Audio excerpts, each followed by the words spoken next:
샬롬. 우리 주 예수 그리스도께서 주시는 은혜와 평강이 함께하기를 기도하고 또한 축복합니다.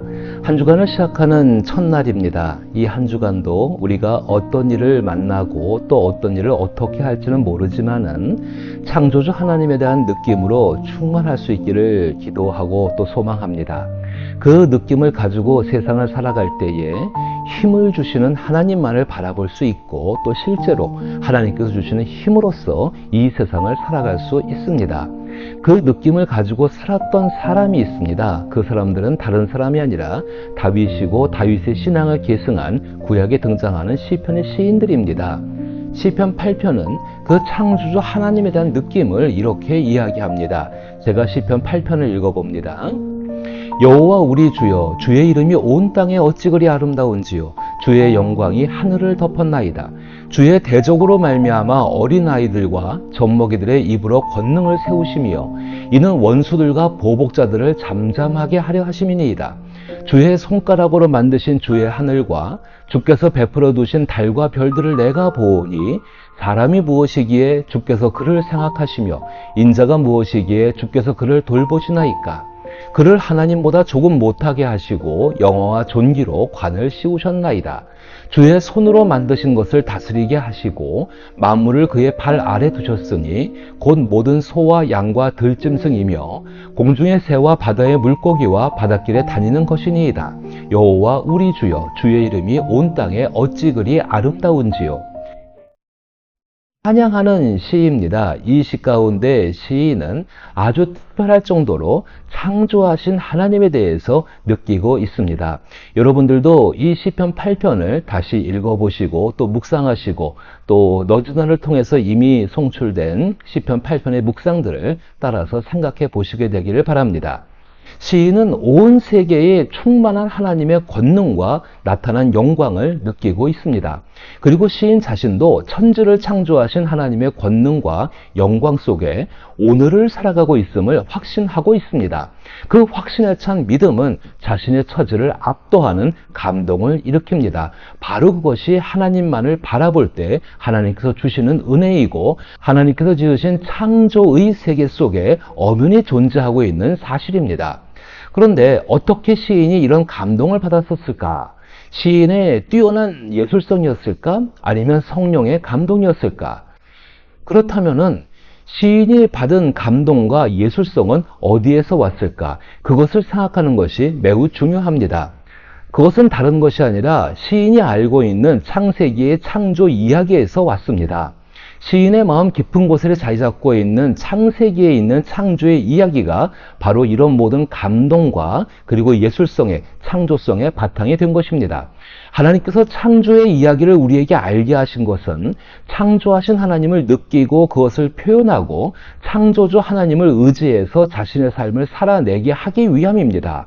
이것은 창조에 있는 생명으로 살아가는 원리이며 성령은 창조의 원시 상태와 같은 것들 속에 창조의 과정에서 있었던 일들을 계속해서 반복적으로 지금의 오늘 우리에게도 행하고 계십니다. 사실 성경은 건조한 이야기입니다. 그러나 그 이야기 속에서 우리의 내면과 우리의 삶이 새로운 생명으로 살아갈 수 있는 것은 성경을 바탕으로 한 감동과 그리고 그거에 대한 느낌이 있기 때문입니다. 창세기 1장 1절부터 2장 3절까지는 창조의 첫 번째 이야기입니다. 이 같은 창조의 첫째 이야기를 통해 시편 8편의 시인과 같은 창조성을 가지고 살아가려면 창조의 첫째 이야기를 거시적으로 읽어야 합니다. 물론 창조의 첫날부터 일곱째 날까지 하루하루를 그리고 그 속에서 일어난 사건들 하나하나를 세밀하게 살펴볼 수도 있습니다. 그런데 그것은 창세기 1장에 바라는 바는 아니라고 생각합니다. 오히려 창조의 첫 번째 이야기를 창조 사건 이전부터 계셨던 삼위일체 하나님께서 직접 이루신 일이라고 믿는다면 하나님께서 행하신 일들이 하나님의 어떤 방법으로 이루어졌고 그 결과는 무엇이고 지음을 받은 세상 속에는 어떤 리듬들이 있는지를 찾아보는 것이 중요하다고 생각합니다. 저는 창세기 1장을 신학적으로 읽지 말고 신앙적으로 읽으라고 권합니다. 물론 신앙과 신학은 분리될 수 없습니다. 그럼에도 신앙은 신학이 추구하는 방법과 목적이 다릅니다. 신학은 창조주 하나님을 논리적으로 설명하지만 신앙은 하나님을 보고 느끼며 살아가는 것이기 때문입니다. 신앙인들이 하나님을 논리적으로 신학적으로 설명하지 못해도 괜찮습니다. 더 중요한 것은 그 안에서 성경을 통해서 느껴지는 하나님에 대한 느낌, 또 하나님이 지으신 세계 속에서 하나님에 대한 느낌이 훨씬 더 중요하고 그것이 우리의 영성에 있어서 지대한 영향을 미친다는 것입니다. 합리적인 의심이 있을 때에 그것을 논리적으로 해결한다고 해서 혹은 호기심이 해소된다고 해서 어느 날 갑자기 성장하는 것은 아닙니다. 다시 말해서 창세기 1장을 통해 발견하고 믿어야 하는 것은 하나님이라는 사실입니다. 그리고 그것이 바로 하나님만을 바라보는 것입니다.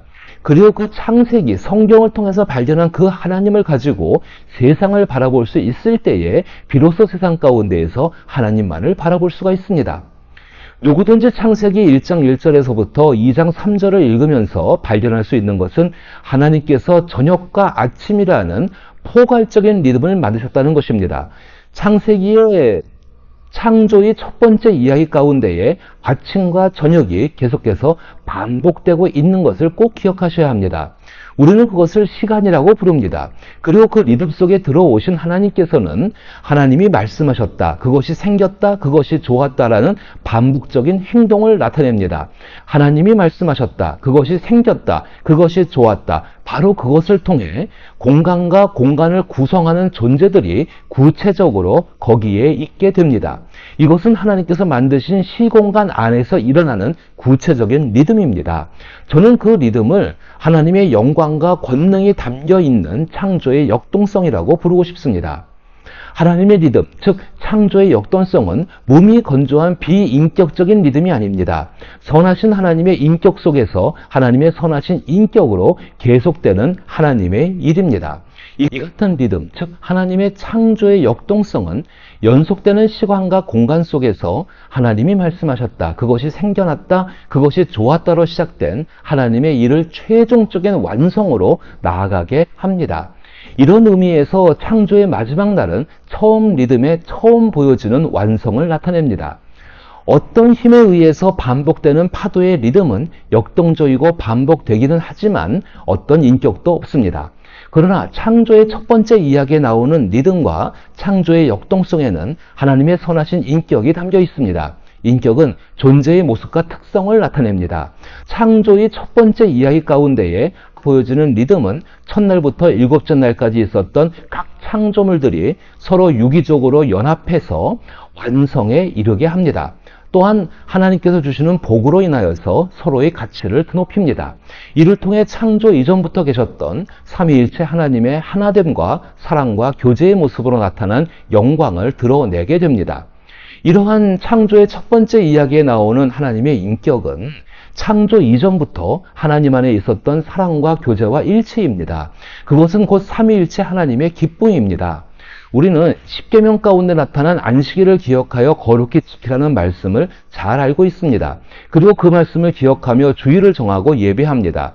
그런데 창조의 첫 번째 이야기를 비추어 생각하면 주일은 하나님의 리듬을 회복하는 날입니다. 다시 말해서 삼위일체 하나님께서 주시는 사랑과 교제와 일체 속에 있는 기쁨을 회복하는 것입니다. 그 기쁨은 우리에게 창조의 역동성을 일으키는 생명력으로 나타납니다. 그리고 그것은 첫 번째 창조의 이야기 가운데 그 리듬이 반복되는 것처럼 우리의 모든 일상 가운데도 반복되고 있음을 경험하며 살아가게 합니다. 그 리듬 속에 살고 있다면 우리는 하나님께서 창조하신 창조의 세계 속에서 하나님을 자연스러움으로 예배할 수 있습니다. 저는 개인적으로 왜 하나님께서 세상을 창조하셨는가를 생각해 봅니다. 삼위일체 하나님의 선한 인격은 하나됨 속에서 누리는 사랑과 교제와 영광을 통한 기쁨을 나누어 주고 싶으셨던 것입니다. 함께 공유하고 싶으셨던 것이죠. 그래서 첫 번째 창조의 이야기 가운데 보여지는 창조의 리듬은 하나님의 영광과 사랑과 교제와 기쁨을 적인 것이며 그 리듬 안에 있는 모든 피조물들의 형편과 처지에 합력하여서 선을 이루고 있는 것으로 나타나게 됩니다. 시편 8편의 시인은 자신이 그 하나님의 창조의 리듬 속에 있음을 느끼게 된 것이지요. 때로 우리는 시편 8편의 시인처럼 하늘을 바라보고 하나님께서 지으신 자연을 바라볼 때가 있습니다. 그리고 각자의 입장과 처지를 생각합니다.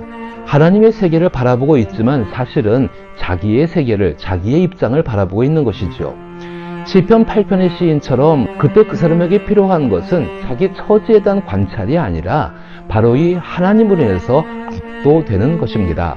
시편 8편의 시인처럼 우리의 감정과 판단과 이성을 넘어선 하나님의 창조의 역동성을 느낄 수 있는 것은 하나님 말씀을 바탕으로 할 때입니다. 첫 번째 창조의 이야기 속에서 그 하나님의 일하심으로 인한 역동적인 사랑과 기쁨과 리듬을 발견할 수 있었습니다. 그렇다고 한다면 우리는 우리의 삶에서 성경을 바탕으로 하나님만을 바라보며 우리가 살고 있는 삶의 현실 속에서 그 하나님의 리듬을 구할 수가 있어야 합니다. 그 리듬은 우리에게 하나님의 생명으로, 하나님의 창조의 힘으로 다가오게 될 것입니다. 그 힘으로 살아갈 수 있기를 축복합니다.